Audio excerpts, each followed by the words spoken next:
উত্তৰ অসমত এতিয়া বানৰ জলপ্ৰলয় বানত 6খনকৈ জিলাৰ 22,000ৰো অধিক লোক ক্ষতিগ্ৰস্ত হৈছে ধেমাজিত ৰেলৰ দলং খহি ৰেলপথ ব্যাহত হৈ পৰিছে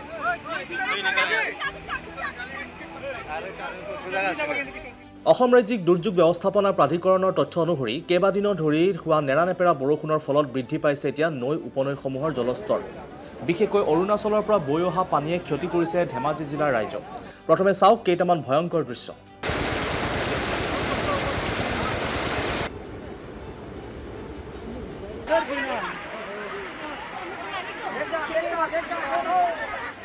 এবাৰ চাওক কেইটামান ভয়ংকৰ ভূমিস্খলনৰ দৃশ্য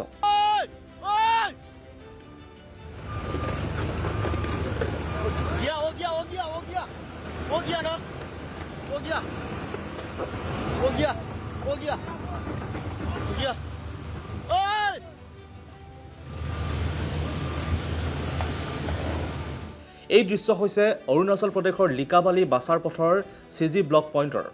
ভয়ংকৰ ভূমিস্খলনত আবদ্ধ হৈ পৰে এজন বাইক আৰোহী আৰু পৰৱৰ্তী সময়ত কথমপি ৰক্ষা পৰিছে লোকজন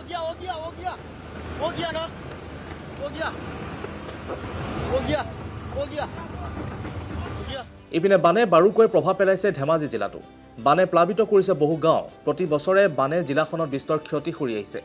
মুখলধাৰ বৰষুণত চিমেণ্ট নৈৰ বানে বুঢ়াইছে বহু গাঁও বাৰণী পানীত উটি যোৱা 4জনকৈ লোকক ইতিমধ্যে উদ্ধাৰ কৰিছে উদ্ধাৰকাৰী দলে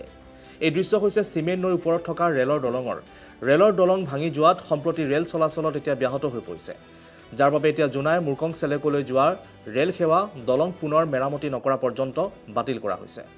জোনাইৰ অসম অৰুণাচল সীমান্ত অঞ্চলত হোৱা ধাৰাসাৰ বৰষুণৰ ফলত পাহাৰৰ পৰা বৈ অহা কেইবাখনো খৰস্ৰোতা নৈৰ বাঢ়নী পানীয়ে ভয়ংকৰ ৰূপ লৈছে বৰ্তমান অসমৰ 6খনকৈ জিলাৰ 22,124 জনকৈ লোক বানৰ কবলত পৰিছে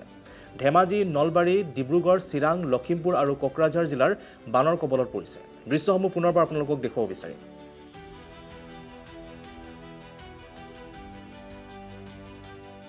ধেমাজি জিলাৰ 15,483 জনকৈ লোক এতিয়া প্লাবিত হৈছে আৰু ডুব গৈছে ঘৰবাৰী খেতি পথাৰ মৃত্যু হৈছে পশুধনৰ বানৰ কবলৰ পৰা জিলাকেইখনৰ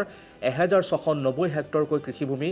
খেতি নষ্ট হৈছে বানৰ বাবে বহু বিদ্যালয় বন্ধ হৈ পৰিছে আৰু বাতিল কৰা হৈছে ছমহীয়া পৰীক্ষা অৰুণাচল প্ৰদেশৰ নামনি চিয়াং জিলাত মেগু বস্তিত গাই নৈৰ এটা অংশ ভূমিস্খলন হৈছে অৰুণাচল প্ৰদেশৰ নামনি চিয়াং আৰু অসমৰ ধেমাজি জিলা প্ৰশাসনে এতিয়া ৰাইজক সতৰ্ক কৰি দিছে হাই এলাৰ্ট জাৰি কৰা হৈছে ইপিনে ফোনযোগে মুখ্যমন্ত্ৰীৰ পৰা ধেমাজিৰ বান পৰিস্থিতিৰ খবৰ লৈছে কেন্দ্ৰীয় গৃহমন্ত্ৰী অমিত শাহে কেন্দ্ৰীয় চৰকাৰৰ ফালৰ পৰা সকলো সহায় আশ্বাস প্ৰদান কৰিছে গৃহমন্ত্ৰীগৰাকীয়ে ধেমাজিৰ প্লাবিত বহু অঞ্চল পৰিদৰ্শন কৰে মন্ত্ৰী সুশান্ত বুঢ়াগোহাঁই আৰু কেশৱ মহন্তই